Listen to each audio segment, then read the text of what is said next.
نہ ہی تم میں سے کوئی کسی دوسرے کی غیبت کرے۔ اب غیبت کیا؟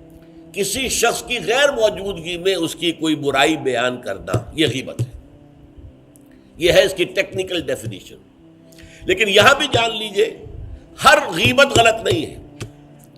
بس اوقات ایسا ہوتا ہے کہ آپ کا کوئی بھائی ہے، وہ کہیں رشتہ کرنا چاہ رہا ہے اور وہاں کے بارے میں آپ کے پاس کوئی معلومات ہے ایسی جو اس بیچارے کے علم میں نہیں ہے، اور آپ اسے بتاتے ہیں کہ بھائی وہاں یہ معاملہ ہے، ذرا سوچ لو، تو اس میں در حقیقت غیبت نہیں ہے، بلکہ یہ اپنے اس بھائی کو کسی برائی سے بچانے کی کوشش، اس میں اس کے ساتھ نصح اور خیر خواہی کا جذبہ ہے، نہ کہ ان کو بدنام کرنے کا جذبہ۔ اگر کوئی سبب ہے ہی نہیں اور آپ بیان کر رہے ہیں تو یہ غیبت ہے۔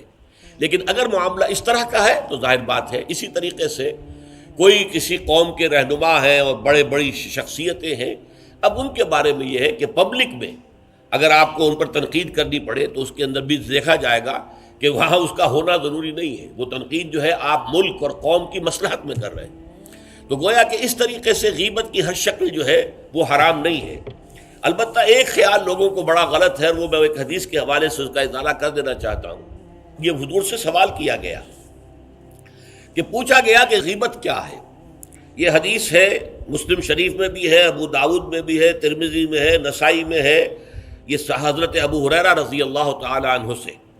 اور امام مالک نے ایسی ایک حدیث جو ہے موطا میں مطلب بن عبداللہ سے جو ہے روایت کی ہے۔ حضور سے پوچھا گیا کہ غیبت کیا ہے، آپ نے فرمایا ذکرو کا اخاک بما یکرہ، تمہارا اپنے بھائی کا تذکرہ کرنا کسی ایسے اعتبار سے جو اسے ناپسند ہو۔ اگر اس کے سامنے کرو گے اسے ناپسند ہوگا، اس کے علم میں آئے گا کہ میرے بارے میں یہ بات کہی گئی ہے تو اسے ناپسند ہوگی۔ ایسی بات کا اس کی غیر موجودگی میں بیان کرنا۔ اب قیلا کہا گیا، سوال کیا گیا، افرأیتا کہ حضور آپ ذرا غور کیجئے، ان کان فی اخی ما اقول، اگر میرے بھائی میں وہ شے واقعتاً موجود ہے جو میں کہہ رہا ہوں تو کیا اس صورت میں بھی غیبت ہوگی؟ قال، فرمایا حضور نے، غور سے سنیے، ان کان فیہ ما تقول فقد اغتبت، اگر تو اس میں وہ برائی ہے جو تم کہہ رہے تو تم نے غیبت کی، وَإِن لَمْ يَكُنْ فِيهِ، اور اگر نہیں ہے اس میں وہ شے اور تم پھر بھی کہہ رہے ہو ما تقول فقد بہتہ، تو تم نے اس پر بہتان لگایا ہے، یہ تو دوہرا جرم ہو گیا۔ اس میں کوئی خرابی نہیں ہے، برائی نہیں ہے اور آپ بیان کر رہے ہیں تو یہ تو بہتان ہے۔ البتہ کسی میں کوئی برائی ہے، خرابی ہے، نقص ہے تو یہ در حقیقت جو ہے آپ کا اس کی غیر موجودگی میں بیان کرنا، یہ غیبت ہے۔ تو اس اعتبار سے غیبت کی جو برائی ہے اس کو اچھی طرح سمجھ لیجئے، اور یہ ہمارے معاشرے کے اندر بہت پھیلی ہوئی ہے یہ شے۔ بلکہ یہ کہا جاتا ہے اور صحیح کہا جاتا ہے کہ وہ کئی کورسز کا ڈنر ہونے کے بعد جو ہے پھر جب گفتگویں ہوتی ہیں تو معلوم ہوتا ہے کہ سب سے زیادہ لذیذ ڈش جو ہے وہ ایک دوسرے کی غیبت ہے۔ اور ہوتا کیا ہے، شادی کا کہیں پر مجمع لگا ہوا ہے اور جو ہے وہ ابھی بارات نہیں آئی ہے یا کوئی اور مسئلہ ہے، بیٹھے ہوئے ہیں، تو جب 3 آدمی بیٹھے ہوں گے تو کسی اور کی غیبت کریں گے، اور جب ان میں سے ایک اٹھ کے چلا جائے گا تو اب یہ دونوں اس کی غیبت کریں گے۔ یہ ہمارے معاشرے کا عام رخ ہے، یہ ہمارا جو ہے یہ گویا کہ سب سے زیادہ ڈیلیشس ڈش جو ہے وہ غیبت ہے۔ تو اس کے لیے شدت کے ساتھ روکا گیا، اور اس کے لیے جو پھر تمثیل دی گئی ہے، اَيُحِبُّ أَحَدُكُم مَّن يَأْكُلَ لَحْمَ أَخِيهِ مَيْتًا فَكَرِهْتُمُوهُ، کیا تم میں سے کوئی شخص اسے پسند کرے گا کہ وہ اپنے مردہ بھائی کا گوشت کھائے؟ تو اس پر تو تمہیں گھن آ گئی، تمہیں بہت برا لگا۔ کوئی شخص گوارا کرے گا کہ اپنے مردہ بھائی کا گوشت کھائے؟ لیکن سوچئے کہ ایسی تمثیل کیوں دی گئی؟ یہ اللہ کا کلام ہے، بغیر کسی ربط کے۔ تمثیل اور تشبیہ جو ہوتی ہے کسی ربط کی بنیاد پر ہوتی ہے نا، ورنہ تشبیہ اور تمثیل کا فائدہ کیا ہوا؟ ربط کیا ہے؟ جیسے ایک مردہ اپنے دفاع پر کے قابل نہیں ہے، آپ ادھر سے بوٹی کاٹ لیجئے، ادھر سے بوٹی کاٹ لیجئے، پڑا مردہ ہے، آپ پوری اختیار کے ساتھ جہاں سے چاہیں اس کی بوٹی اڑا لیں۔ اگر وہ زندہ ہو تو وہ ہاتھ لگانے دے گا آپ کو جسم کے اپنے کسی حصے پر۔ بعین ہی یہ معاملہ ہے، آپ کا بھائی موجود نہیں ہے اور آپ اس کی عزت پر حملہ کر رہے ہیں، مانوی شخصیت پر حملہ ہے۔ اس جسم کی نسبت مانوی شخصیت زیادہ قیمتی ہے، زیادہ اہم ہے۔ آپ اس کی مانوی شخصیت پر، اس کی عزت پر حملہ کر رہے ہیں، اور وہ قادر نہیں ہے دفاع کرنے پر۔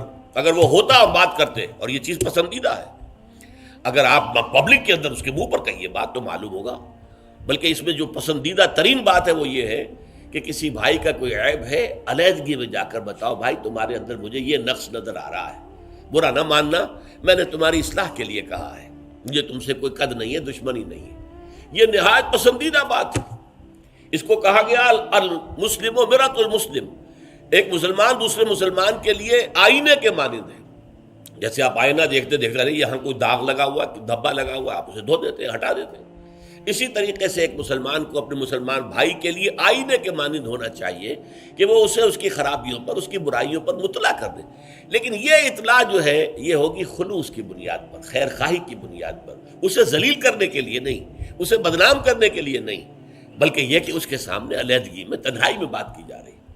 البتہ اس کی غیر موجودگی میں بات کی جائے وہ غیبت ہے، اور وہ بالکل صحیح تمثیل ہے جو قرآن نے استعمال کی ہے، صحیح ترین تمثیل ہے۔ اَيُحِبُّ أَحَدُكُمْ أَن يَأْكُلَ لَحْمَ أَخِيهِ مَيْتًا فَكَرِهْتُمُوهُ، کیا تم میں سے کوئی شخص پسند کرے گا اپنے مردہ بھائی کا گوشت کھائے؟ بالکل اسی طریقے سے وہ تمہارا بھائی جو محفل میں نہیں ہے، وہ اپنی عزت کے دفاع پر قادر نہیں ہے۔ اگر وہ ہوتا تو کہتا بھائی آپ غلط کہہ رہے ہیں، آپ کو مغالطہ ہوا ہے، بات یوں نہیں تھی یوں تھی، کوئی ایکسپلین کرتا، کوئی اپنا دفاع کرتا، کوئی اپنی شخصیت کا، اپنی عزت کا تحفظ کرتا، لیکن وہاں نہیں ہے وہ تو اپنے تحفظ پر قادر نہیں ہے۔ لہٰذا یہ غیبت در حقیقت معنوی سطح پر وہی شے ہے جو مادی سطح پر کسی مردہ بھائی کا گوشت کھانا ہے۔ فَكَرِهْتُمُوهُ، یہ تو تمہیں بہت برا لگا یہ بات۔ بلکہ اکثر لوگ کہیں گے کہ ایسی مثالیں جو ہیں، کیا ماذا اراد اللہ بہذا مسئلہ، ایسی تمثیل دینا، کہیں گدھے کی تمثیل دی گئی ہے قرآن مجید میں، وہ یہودی جن کے اوپر تورات کا تو بار تو لدا ہوا ہے، تورات پر عمل نہیں کرتے، تو ان کی مثال کیا ہے؟